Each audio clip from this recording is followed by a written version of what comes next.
je vais dans le prolongement de votre présentation, prendre un petit peu de hauteur et essayer de faire ce lien entre la pratique et le droit, parce que, comme vient de le montrer Jacques, on est face à il y a un droit qui évolue, mais il évolue pas forcément de manière très claire, très coordonnée, alors même que ce qu'on a vu, c'est qu'on a un marché aujourd'hui qui est en plein bouleversement, avec des nouveaux prêteurs qui s'adressent à des entreprises quand même pour une taille relativement significative pour avoir accès au marché dont on a parlé jusqu'à présent. Et on se dit, mais comment tout ça peut se combiner? Malheureusement, là je m'adresse à l'industrie en tant que telle, si malheureusement vous vous retrouvez sur une voie contentieuse, vous allez être confronté effectivement à un cadre juridique qui vous peut paraître assez austère et dénué de sens. Je prendrai comme exemple ce qui a été dit sur le soutien abusif. Si on raisonne un peu plus en économiste, quel est l'objectif en fait? L'objectif c'est de dire, en gros, comme l'opération de crédit est une opération qui peut causer en fait des dommages collatéraux, on veut qu'à minima que celui qui octroie ce crédit, il a la capacité de faire l'analyse crédit pour ne pas faire n'importe quoi. Ok. Et après, une fois qu'on s'est dit ça, on dit, et sa tentation de faire n'importe quoi, entre guillemets, sera d'autant plus grande que s'il ne subit pas les conséquences de ses actes. Qu'est-ce que je veux dire par là? Si vous avez un prêteur qui est extrême, qui bénéficie de sûreté extrêmement forte, et qu'il a l'assurance en cas de défaut d'être remboursé, effectivement, le soutien abusif prend tout son sens. Parce que, grosso modo, vous ne voulez pas que le prêteur, sous prétexte qu'il a un super collatéral, qu'il se dispense de l'opération d'analyse de crédit, et parce que économiquement, c'est pas sain. Donc, si je regarde les choses du point de vue d'un économiste, c'est comme ça que je devrais raisonner. C'est très bien de raisonner comme ça, mais quand on regarde un peu le droit français, et je reviens du coup à ce qu'a dit Jacques, ce qui est frappant, c'est que pour ceux qui se sont frottés un peu au droit des faillites, et visiblement dans le marché de l'OPP, c'est pas encore le cas, mais ça viendra, il faut savoir que le droit français se distingue par sa particularité qu'il est très peu protecteur des droits des créanciers. C'est-à-dire qu'on a un droit qui a pris une trajectoire en 85 qui a été de dire préservation de l'emploi à tout prix, et on a fait un peu une confusion entre la préservation de l'emploi à tout prix et la préservation de l'entité juridique pour elle-même, et au milieu de tout ça, ça peut surprendre, mais on a abouti à des situations d'aversion, d'absorption des pertes entre actionnaires et créanciers. Donc une fois qu'on sait ça, on se dit, mais ok, mais comment on peut faire le reproche, j'ai envie de dire, aux prêteurs en France de ne pas faire d'analyse crédit, enfin d'imaginer qu'ils ne vont pas le faire, étant donné que même s'ils ont des sûretés, ça ne va pas très bien marcher. Je ne vais pas rentrer dans les détails. Donc en fait, il y a ce point où on a vu jusqu'en 2005, et Jacques l'a rappelé, il y a eu beaucoup effectivement d'actions contentieuses. Et après, on a fait le pendule inverse, on a essayé de tout fermer. Ok, et ça peut avoir du sens au regard de ce que je vous ai dit.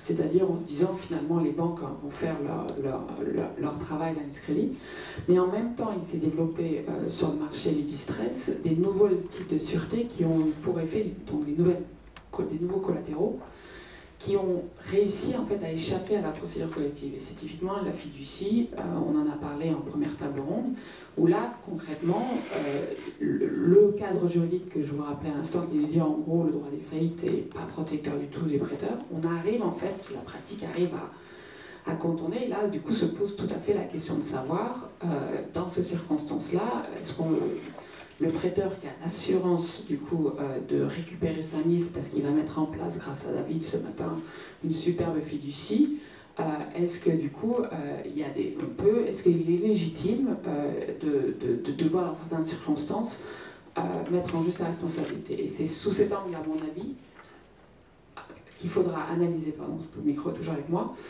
si oui ou non, alors il y a une surcollatéralisation, donc quand il y a trop de sûreté, ce dont a parlé Jacques, qu'est-ce que ça veut dire? Alors les banques appliquent un taux de 120%, mais finalement, a-t-on une vraie connaissance de ce que vous récupérez en cas de défaut? Donc à mon avis, il n'y a pas du tout cette réflexion-là, malheureusement, au niveau des tribunaux, et vous aboutissez du coup à des décisions où vous ne comprenez pas forcément le sens, où c'est très peu prévisible, en fait, du point de vue des avocats. C'est-à-dire que si vous êtes dans une situation où il y a un risque, ce sera très difficile d'aller voir votre avocat. Votre avocat ne vous dira pas, en fait, le risque est de temps en temps. C'est comme il y a peu de fondements économiques à ce cadre juridique, c'est très difficile de faire des prévisibilités, et la conséquence, c'est finalement que dès qu'il y aura un risque de contentieux, en fait, vous le prenez tel quel. C'est-à-dire que vous devez, même s'il y a très peu de décisions de justice in fine, et comme il a été dit, au niveau cour d'appel et cour d'action, on voit peu de choses, vous ne pouvez pas faire l'impasse de cette législation, même si vous la comprenez pas très bien. Malheureusement, elle s'applique un peu bêtement du point de vue. C'est très difficile d'en s'écarter. Et la gestion de fait, en fait, le problème qu'on a en France, c'est en gros, c'est de dire quoi? C'est-à-dire qu'on ne veut pas que les créanciers deviennent les dirigeants d'entreprise.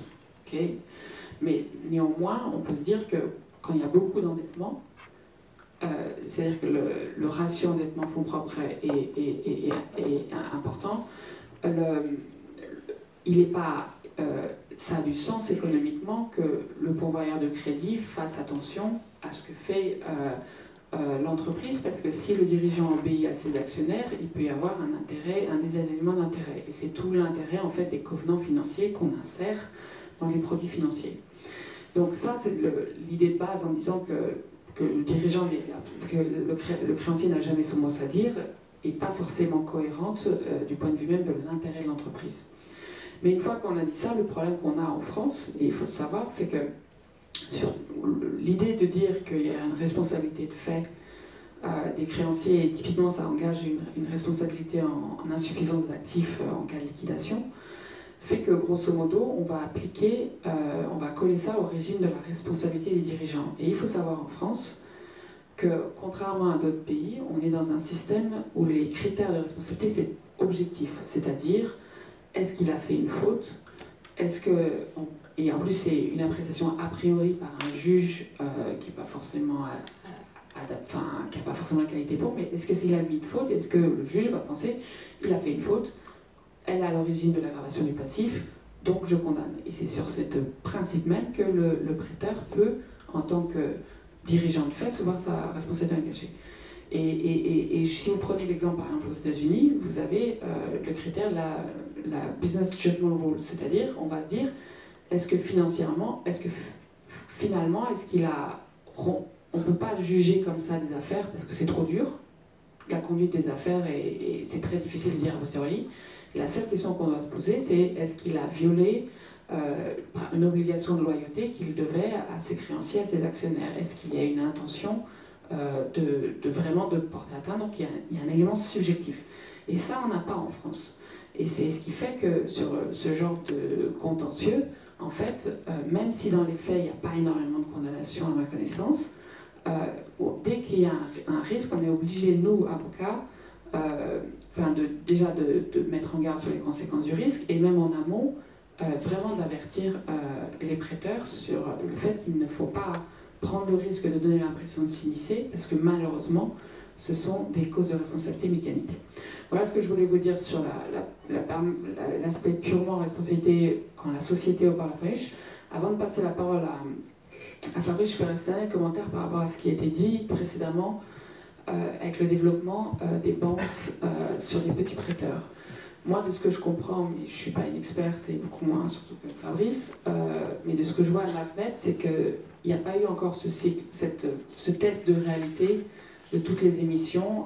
Et si on compare par exemple avec l'Allemagne, je me souviens il y a quelques années, dans le domaine de l'énergie, il y a eu beaucoup plus de faillites de sociétés de taille intermédiaire sur de l'obligataire.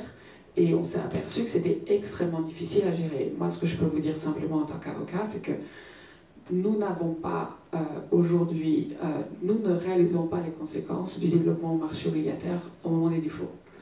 Le marché du high yield dans lequel Lionel est présent a explosé post-crise. Il y a maintenant un reflux.